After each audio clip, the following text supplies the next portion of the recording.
Captain Lee Jun stood on the bridge of the Earth ship Harmony and watched the stars change color. The massive alien vessels appeared from nowhere like giant metal whales swimming through space. Their ships were 10 times bigger than anything humans had ever built, and they moved with a grace that made human technology look like Stone Age tools. The communication panel started beeping with urgent sounds. Ambassador Park. Mena rushed to the bridge, her face full of excitement and wonder. This was the moment humanity had dreamed about for centuries: first contact with an alien civilization. The chance to join the galactic community and learn the secrets of the universe. The alien message came through the speakers in perfect English, which surprised everyone on the bridge. How did they know human language so well? The voice was smooth and friendly, like a helpful teacher talking to young students. "We are the Vortani Empire," the voice said. "We have traveled far to meet the young species of Earth. We come in peace and friendship. We wish to welcome humanity into our great galactic family." Captain Lee felt his heart racing. This was bigger than anything in human history. Columbus discovering America was nothing compared to this moment. The entire future of the human race would be decided in the next few hours. Ambassador Park stepped forward, her diplomatic training taking over. She had prepared for this moment her entire career, studying every possible scenario for first contact with aliens. She cleared her throat and spoke into the communication device. "On behalf of Earth and all humanity, we welcome you to our solar system. We are honored by your visit and eager to learn about your civilization." The alien ships moved closer to Earth, and more details became visible. Their hulls were made of some kind of metal that seemed to change color in the light. Strange symbols covered their surfaces and energy fields flickered around their edges. They looked like something from the most advanced science fiction movies, but this was real. The Vortani representative introduced himself as Ambassador Dex. He explained that his empire controlled thousands of star systems across the galaxy. They had been watching Earth for many years, waiting for humans to develop space travel technology. Now that humanity had built their first interstellar ship, it was time to make contact. "We have a wonderful opportunity for your species," Ambassador Dex said. "Your people can join our empire and gain access to technology beyond your wildest dreams. We can cure all diseases, eliminate poverty, and give every human a life of comfort and happiness." The bridge crew looked at each other with amazement. This sounded too good to be true, but the evidence was right in front of them. These aliens had traveled between the stars. They clearly possessed incredible technology that could transform human civilization overnight. Ambassador Park asked many questions about the Vortani Empire and their technology. The aliens were happy to share information about their advanced medical systems, their faster than light travel, and their ability to terraform planets. They showed holographic images of beautiful worlds where other species lived in harmony under Vortani rule. Young engineer Kim Hen was working at his station analyzing the data packets the aliens were sending. He was brilliant with computers and had been studying the alien transmissions since they first arrived. Something about the data bothered him, but he could not figure out what it was. The alien technology was definitely real and incredibly advanced, but there were strange patterns in the information, hidden files that were encrypted with unusual codes. Kim had always been curious about puzzles and mysteries, and this felt like the biggest puzzle of his life. While Ambassador Park continued the diplomatic talks, Kim worked quietly at his station. He used every code-breaking program he could find to decrypt the hidden files. What he discovered made his blood run cold. The encrypted files contained detailed plans for Earth. The aliens had been studying human society for decades. They knew about every major city, every military base, and every natural resource on the planet. But these were not the files of peaceful visitors. These were invasion plans. The documents talked about population control measures, resource extraction schedules, genetic modification programs to make humans more docile.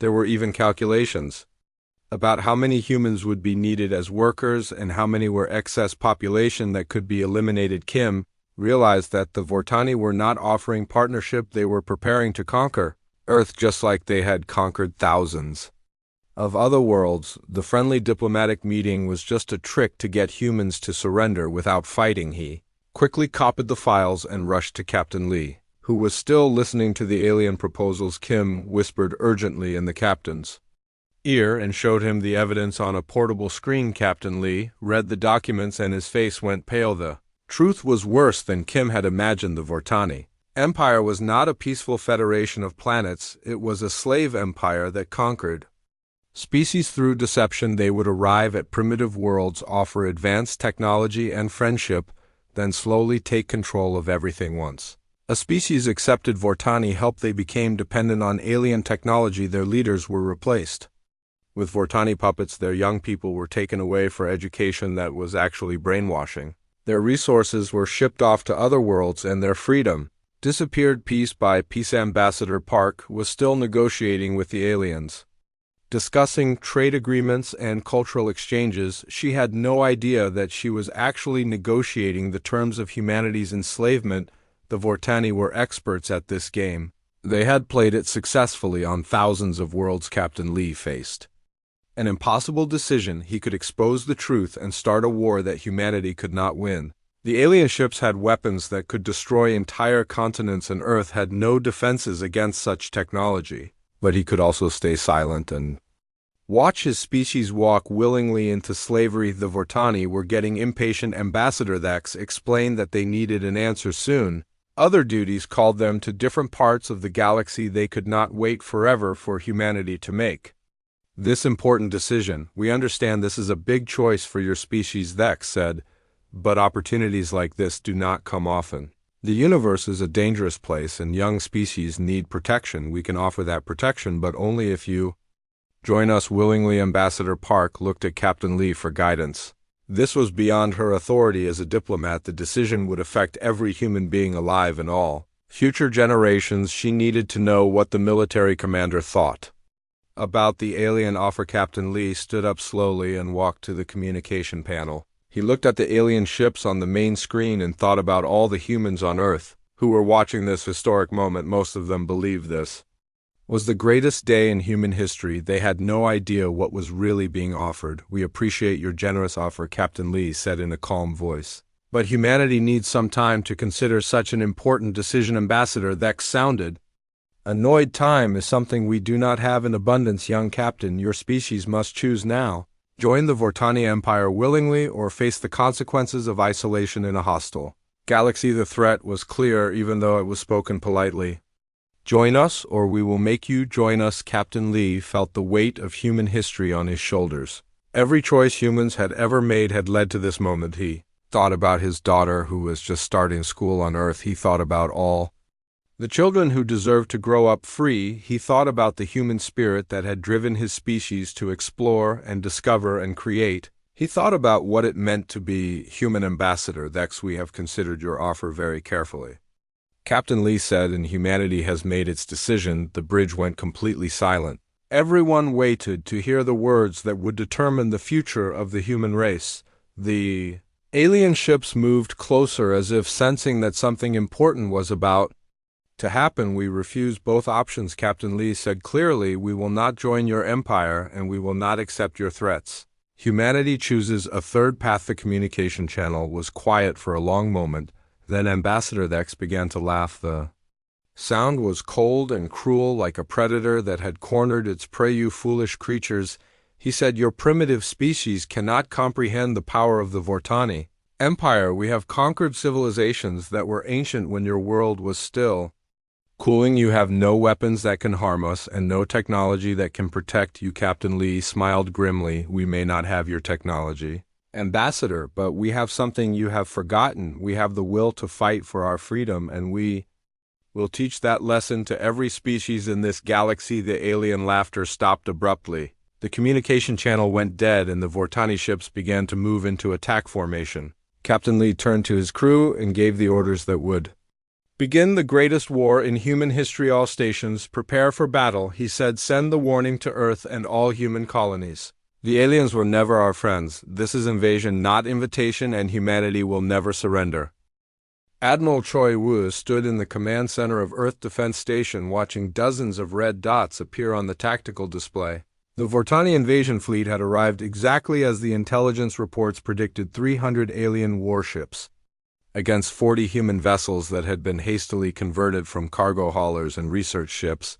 The odds were hopeless, but Admiral Choi had studied every military battle in human history. He knew that sometimes the smaller force could win through Surprise tactics and desperate courage, the key was to make the enemy underestimate you until it was too late. Overlord Dex commanded the Vortani fleet from his massive flagship. The vessel was 5 kilometers long and packed with weapons that could destroy cities. The alien commander felt bored rather than excited about this battle. Humans were just another primitive species that needed to be taught their place in the galaxy. The Vortani had conquered over 3,000 worlds in the past millennium. Every time the pattern was the same. The local species would resist briefly with their crude weapons, then surrender when they realized how hopeless their situation was. Most invasions lasted less than a week. Thex studied the human fleet.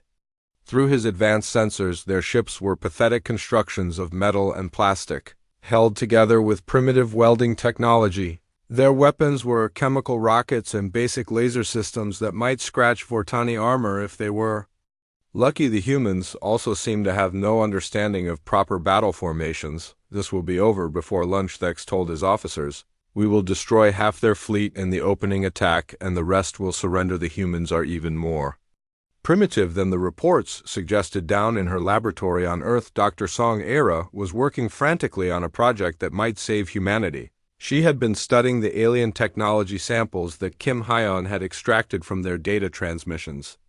The Vortani were incredibly advanced, but they had one weakness. They had grown careless after centuries of easy victories. Era discovered that Vortani shields were designed to stop energy weapons like lasers and plasma cannons they had perfected this defense after fighting thousands of civilizations that used similar technology, but the shields had a blind spot. They could not stop solid objects moving at high speed. The revelation came to her while watching old footage of World War II.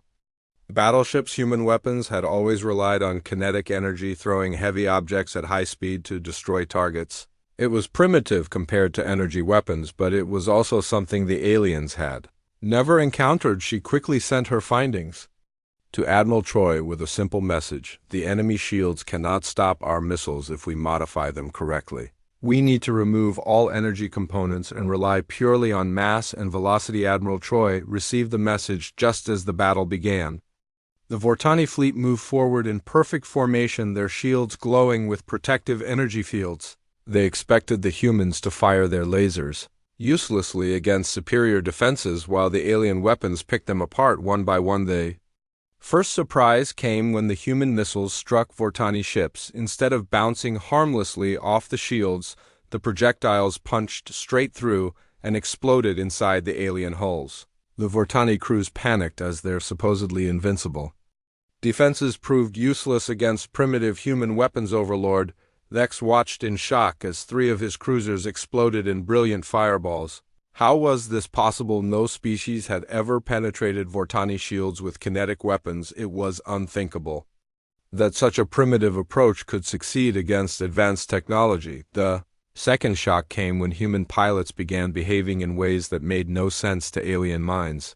Pilot Uday was flying a small fighter craft when his engines were damaged by enemy fire. Instead of retreating to safety, he aimed his ship directly at a Vortani command vessel and accelerated to maximum speed.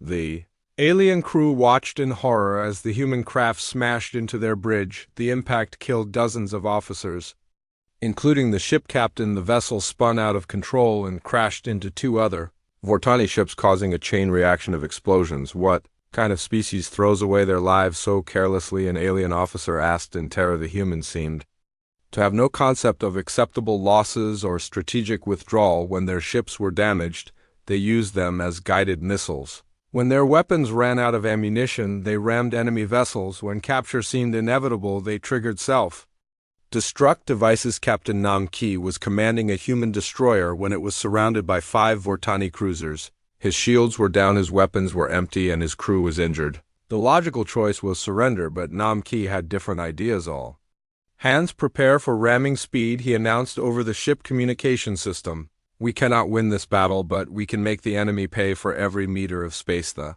human ship accelerated directly at the largest Vortani vessel. The aliens tried to destroy it with defensive weapons, but the human ship had been reinforced with extra armor plating. The destroyer smashed into the alien cruiser and both ships disappeared in a massive explosion. Similar scenes played out across the battlefield.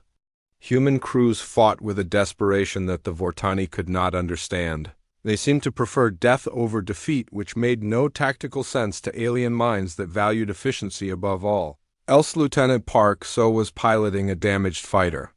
When she received orders to retreat, her craft was barely flying and her weapons were destroyed. But she noticed something important about the alien formations. The Vortani command ships stayed safely in the rear, protected by layers of escort vessels instead of retreating. Park So flew her fighter behind an asteroid and waited.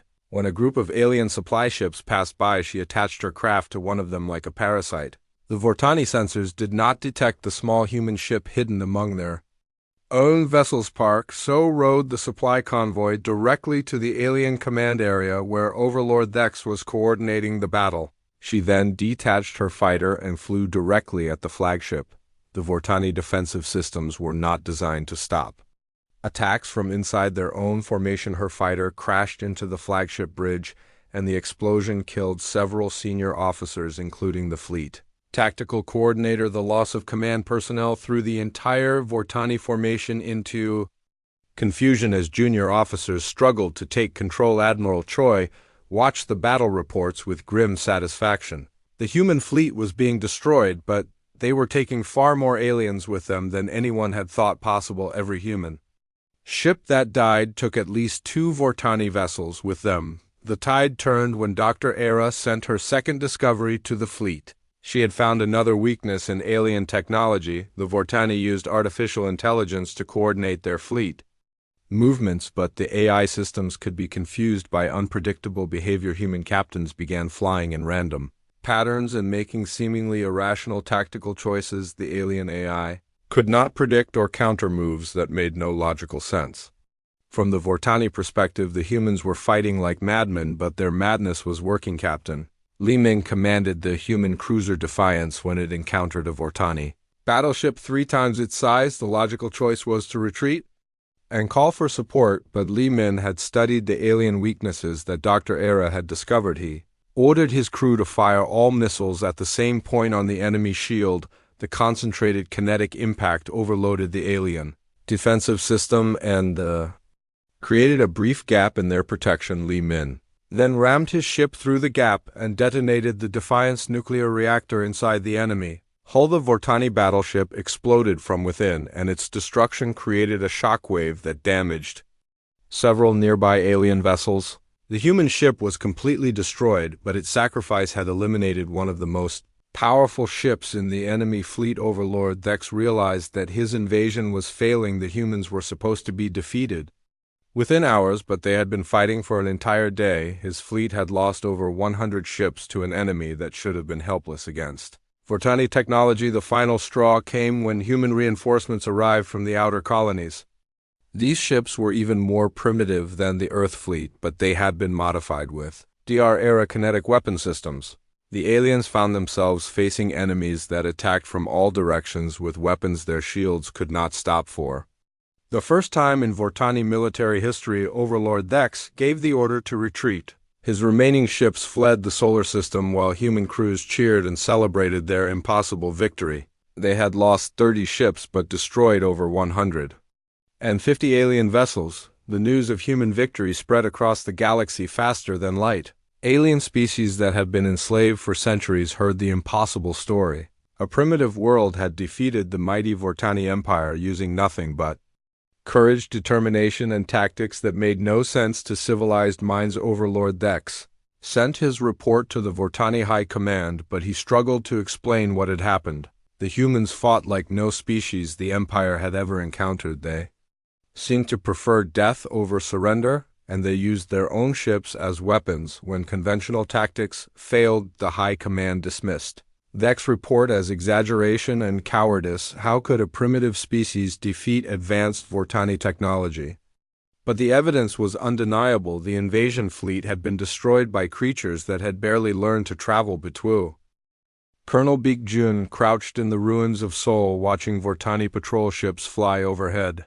The aliens had landed occupation forces on Earth after their fleet defeat, thinking that ground control would be easier than space battles. They were about To learn that humans fought even harder when defending their homes, the Vortani ground invasion had followed their standard pattern.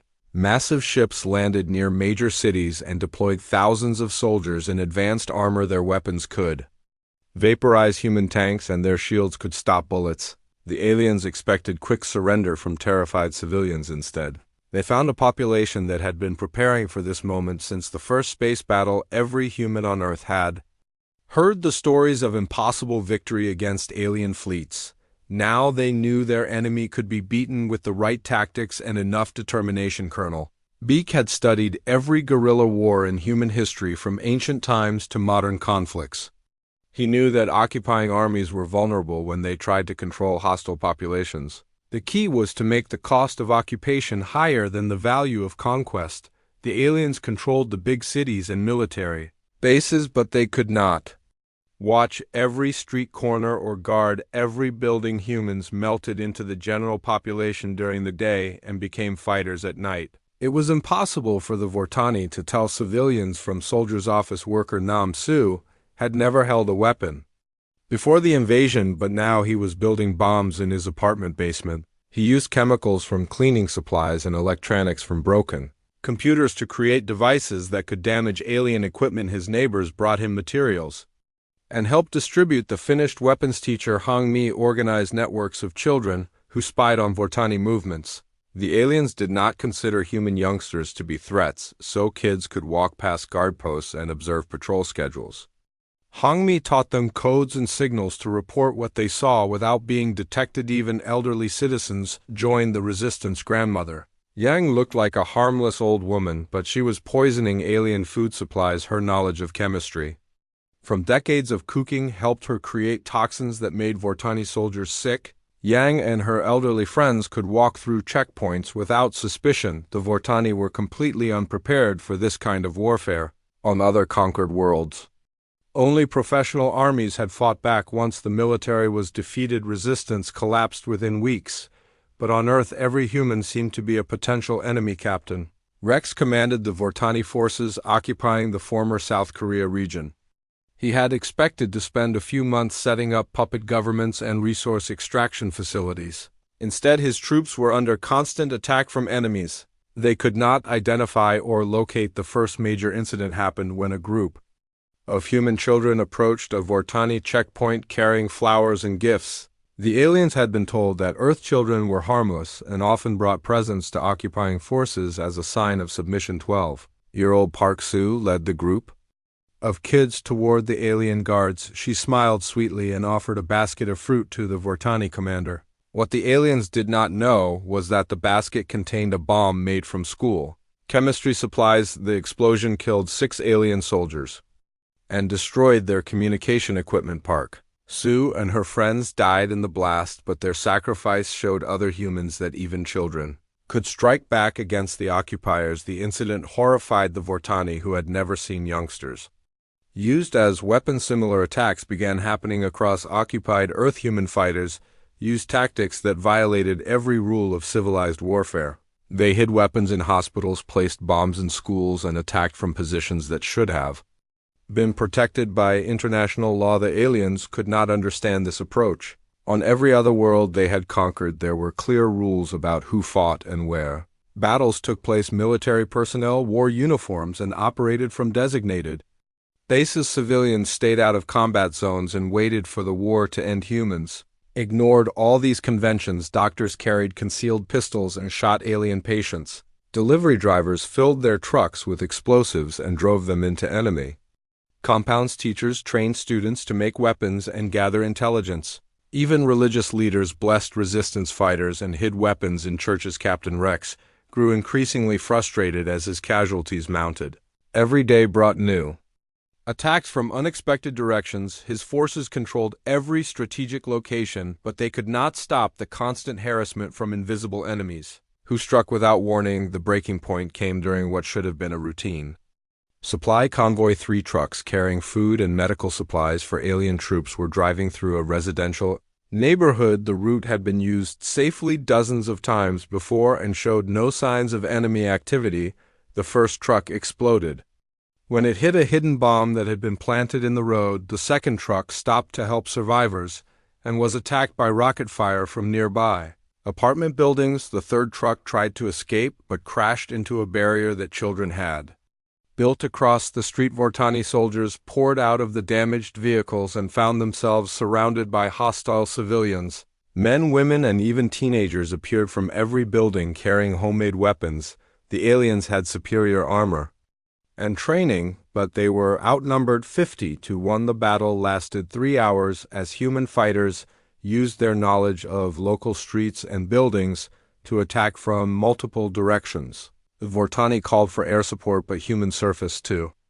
Air missiles shot down 2 rescue craft using modified fireworks and industrial chemicals. When the fighting ended, 12 alien soldiers were dead, and their supplies were distributed to human resistance cells. The attack had been coordinated by a network that included factory workers, housewives, students, and retired military veterans. None of them were professional soldiers, but all of them were determined to drive out the invaders. Captain Rex realized he was not fighting an army, he was fighting an entire species. The humans had turned their whole planet into a battlefield where every citizen was a potential combatant. This was beyond anything in Vortani military doctrine. The situation became impossible when human resistance cells began coordinating attacks across the planet. A bombing in Tokyo would be followed by sabotage in London, then ambush in New York. The aliens needed huge numbers of troops to guard every possible target. Supply lines became the biggest problem. Human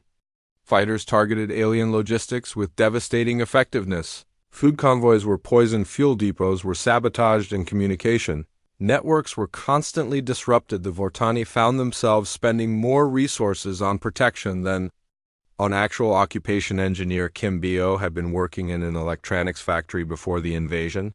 Now she led a team that built devices to jam alien communications. Her group included teenagers who understood computer programming and elderly technicians who knew how to modify industrial equipment. Kim Bio team created transmitters that could overload Vortani communication systems with random signals. The aliens would lose contact with their units for hours at a time, making coordination impossible during human attacks. Her devices were small enough to hide anywhere and cheap enough to mass produce. The psychological warfare was just as effective as physical attacks. Human resistance broadcasters took over alien communication channels and played recordings of Vortani soldiers being killed. The messages were simple but terrifying. We are everywhere, we are watching. You will never be safe. Maintenance worker Li Du specialized in attacking alien infrastructure. He knew every tunnel, pipe, and cable in his city district. When the Vortani moved into government buildings, Li Du team cut their power lines, contaminated their water supply,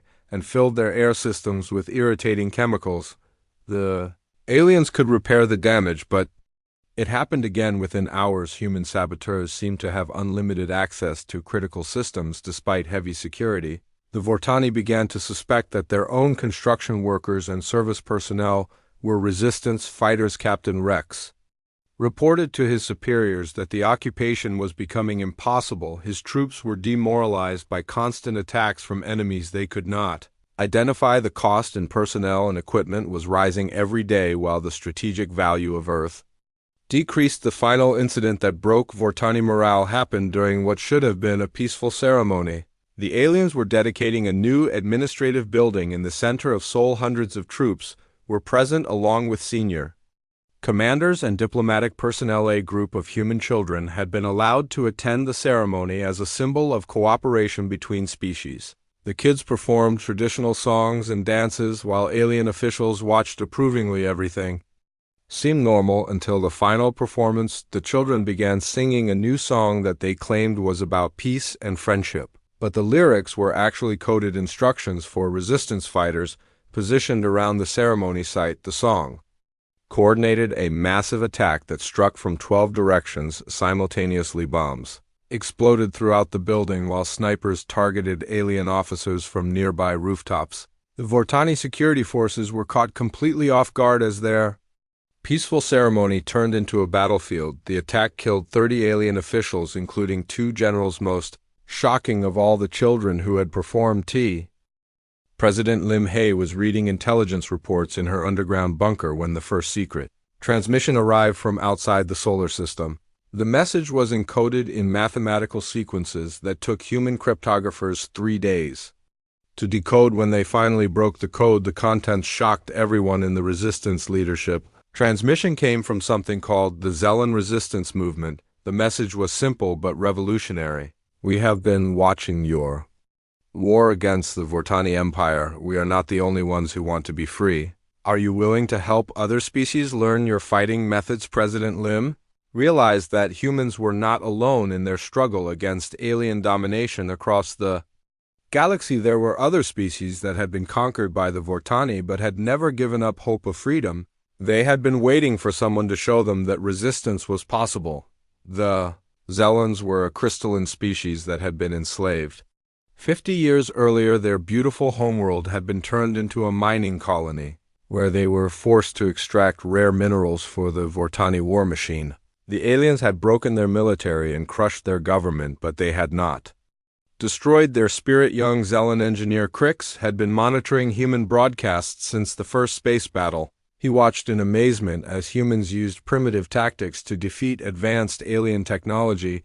The human approach was completely different from traditional galactic warfare, but it was working. Crix began adapting human guerrilla tactics to his species' unique abilities. Zelens could communicate through crystal resonance, which was undetectable to Vortani surveillance equipment. They could also shape their bodies to fit into small spaces, making them perfect for sabotage missions. The first Zelen resistance attack targeted a mining facility where thousands of their people were forced to work as slaves. Crick's team used human-style tactics to disable security systems and rescue prisoners. The operation was completely successful and inspired other Zelens to join the resistance. Similar messages began arriving from across the galaxy. The aquatic moorlands sent transmissions from their ocean worlds, where they were forced to harvest underwater resources for the Empire. The insectoid Threx communicated through chemical signals that Vortani technology could not decode. Even some species that served as Vortani vassals were secretly supporting the resistance. These aliens had been conquered so long ago that they served the Empire willingly, but human broadcasts were awakening old memories of freedom and independence. General Ote was put in charge of coordinating Earth support for galactic resistance movements.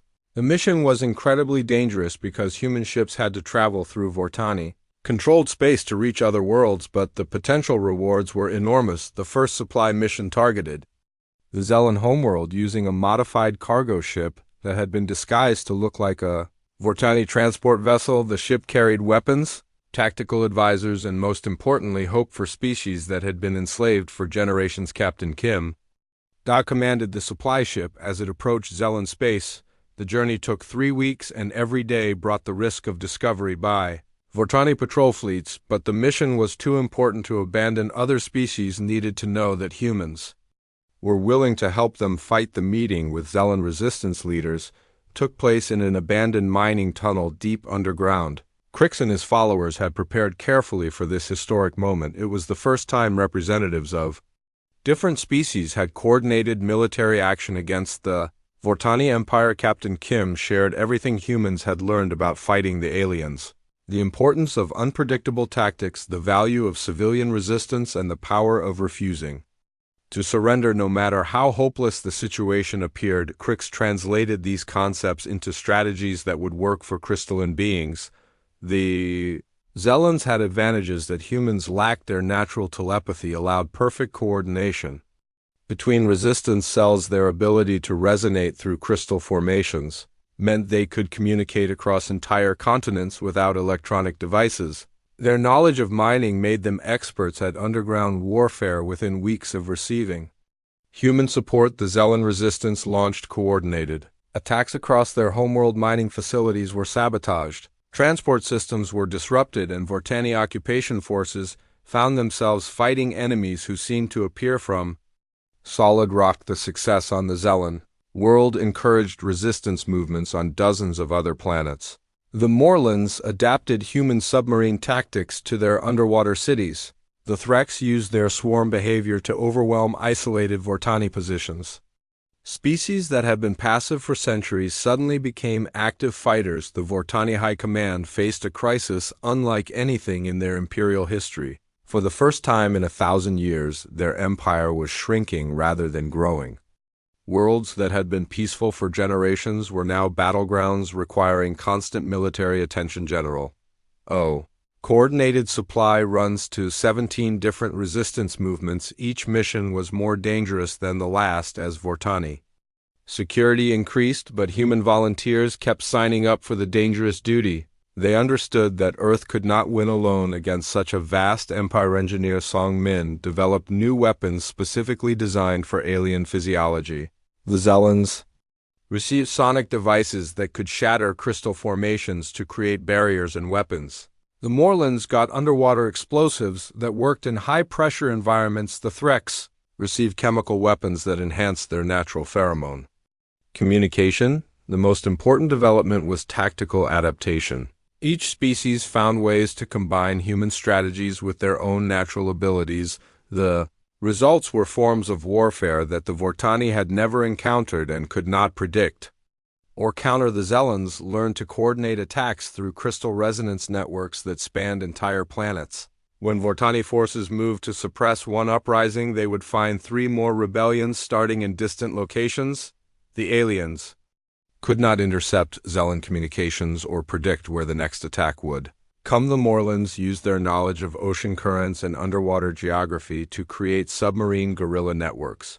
They could attack coastal Vortani installations, then disappear into deep ocean trenches where alien ships could not follow.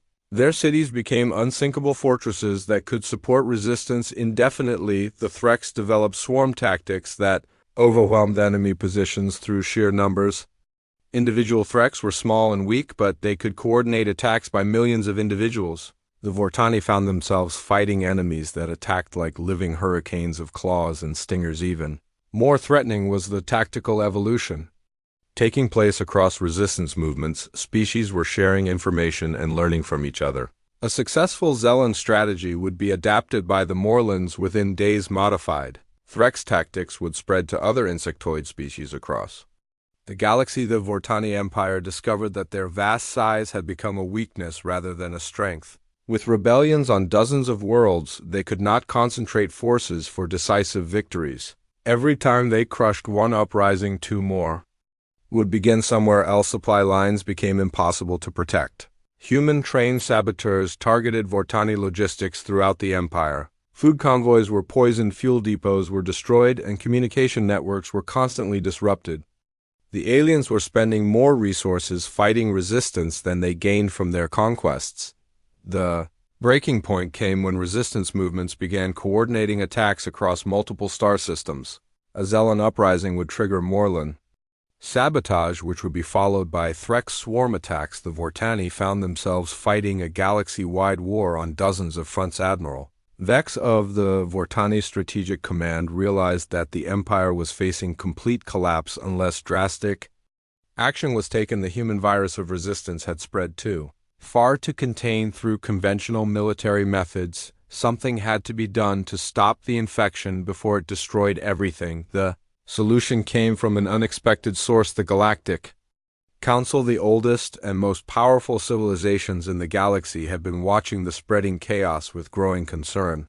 They had allowed the Vortani Empire to expand for centuries without interference, but this human-inspired rebellion threatened.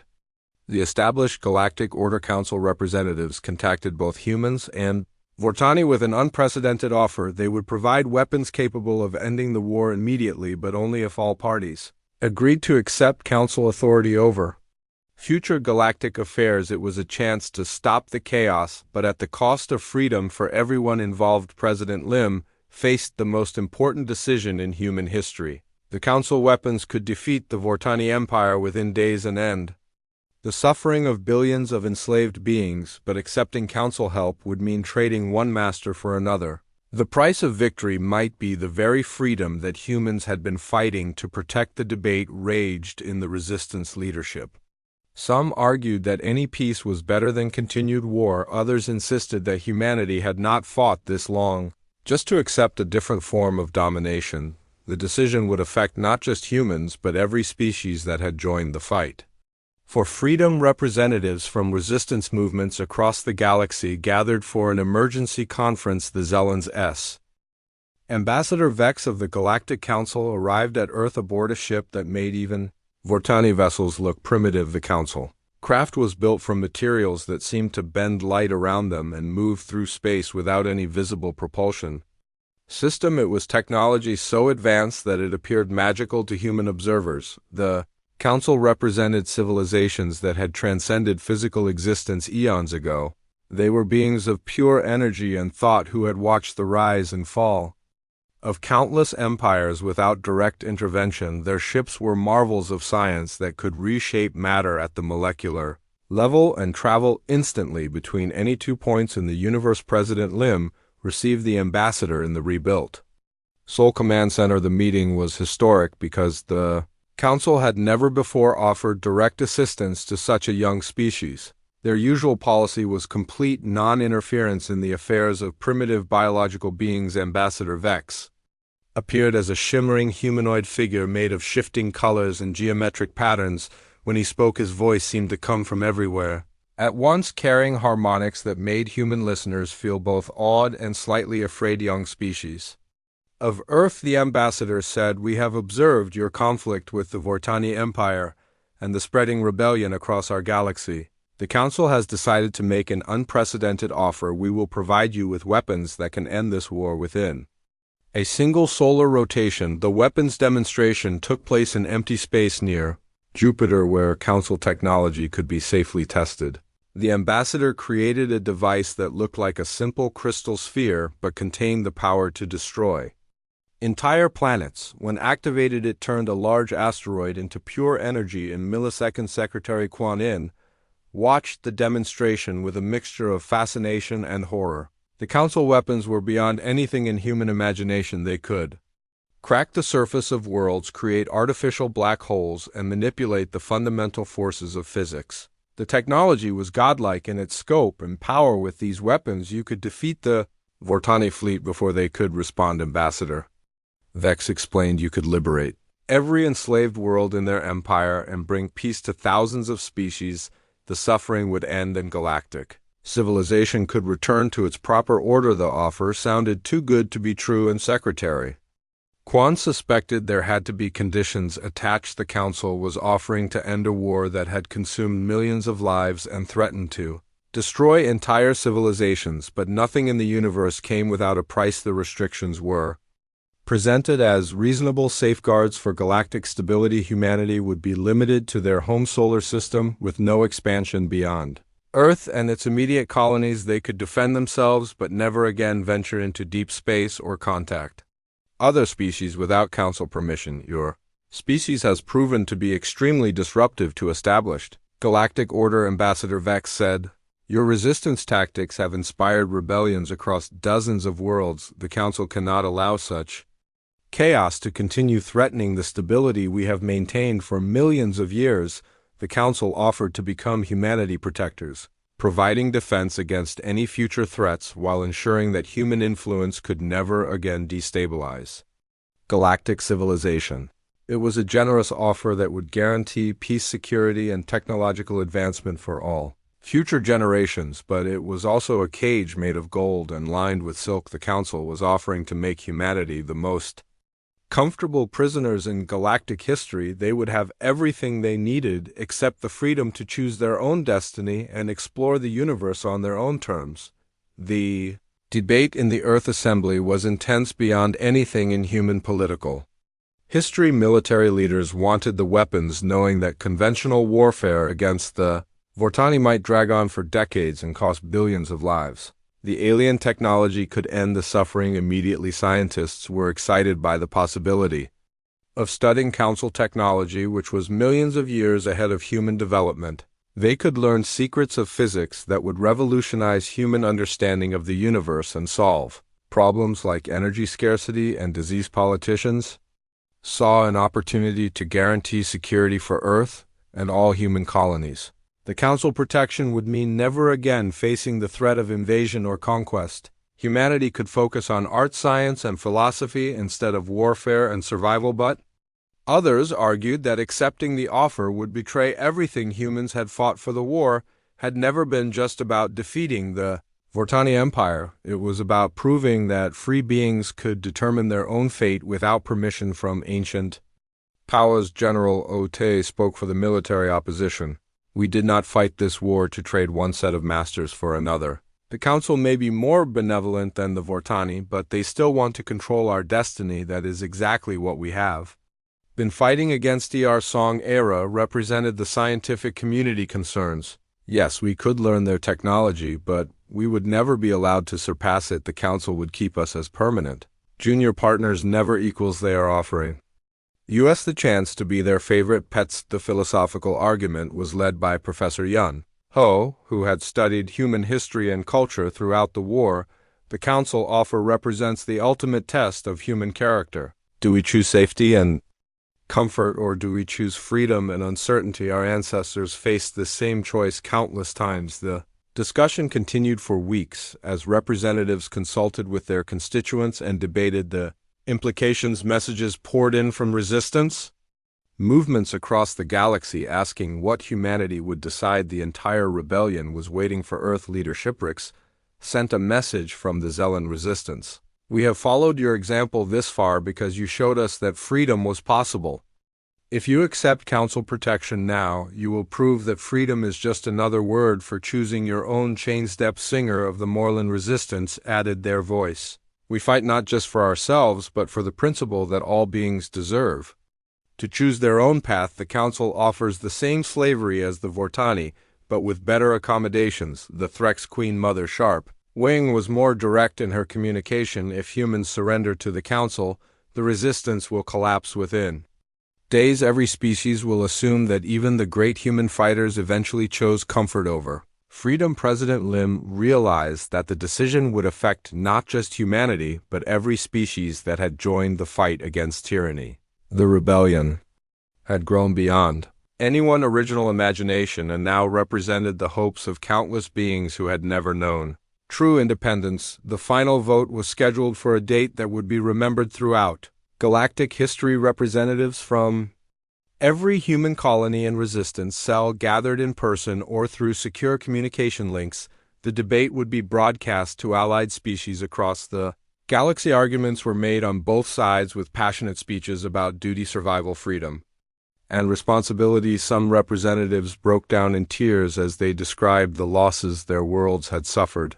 Others spoke with quiet determination about the principles that made life worth living. When the debate ended, President Lim cast the deciding vote after consulting with every resistance leader in the galaxy. The decision was unanimous among all species that had joined the fight for freedom. They had come too far and sacrificed too much to accept another form of domination.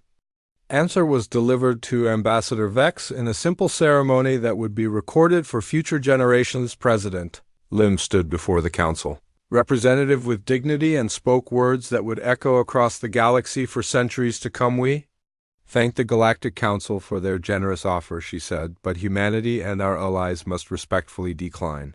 We will win our freedom through our own efforts, or we will die trying. No power in the universe has the right to limit the dreams and aspirations of free beings. Ambassador Vex seemed genuinely surprised by the response. In 10,000 years of galactic history, no species had ever refused Council protection. The offer had been made as a formality because everyone assumed that primitive beings would jump at the chance for security and advancement. The siege of Vortani Prime lasted 3 months. Admiral Choi Wu commanded a fleet unlike anything the galaxy had ever seen.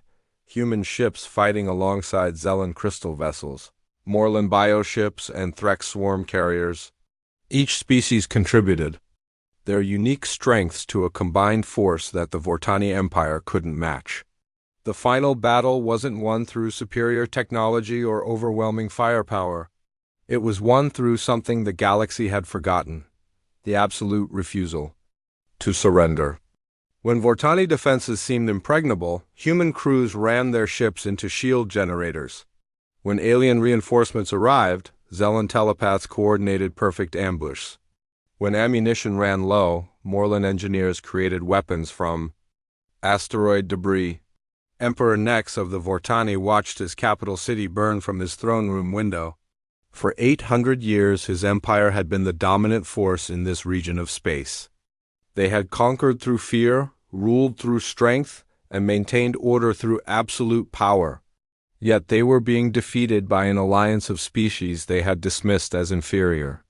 The human commander who accepted Nex's surrender was Captain Park Tay, a former merchant who had joined the military when the war began.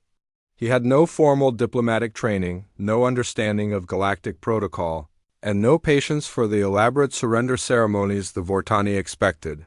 "Your empire's finished," Tay said simply. "Your enslaved worlds are free. Any species that wants independence will get it. Any Vortani who tries to restart this war will answer to the Free Alliance." The Galactic Council sent another delegation, this time offering humanity a seat among the elder species. They had proven their worthiness through conquest, demonstrated their power through victory. Surely now they would accept their place in the established order. Foreign Minister Xin Yu gave them the same answer humanity had given everyone else who tried to limit their freedom. "Thank you, but we're not interested in joining your club. We have our own alliance now, and it's open to any species that wants to be free." The galaxy learned that day that humanity's greatest weapon wasn't their tactics or their technology. It was their absolute refusal to accept that freedom had limits. They had created something unprecedented, an alliance based not on power or fear, but on the simple belief that every intelligent species deserved the right to choose their own destiny. The Free Alliance grew rapidly as species after species abandoned the old galactic order. Some joined seeking protection, others wanted trade opportunities. But most came for something the galaxy hadn't offered in millennia, the chance to determine their own future without permission from ancient powers. And at the center of it all stood humanity, the species that had refused every deal, rejected every compromise, and proven that sometimes the only way to win was to never surrender.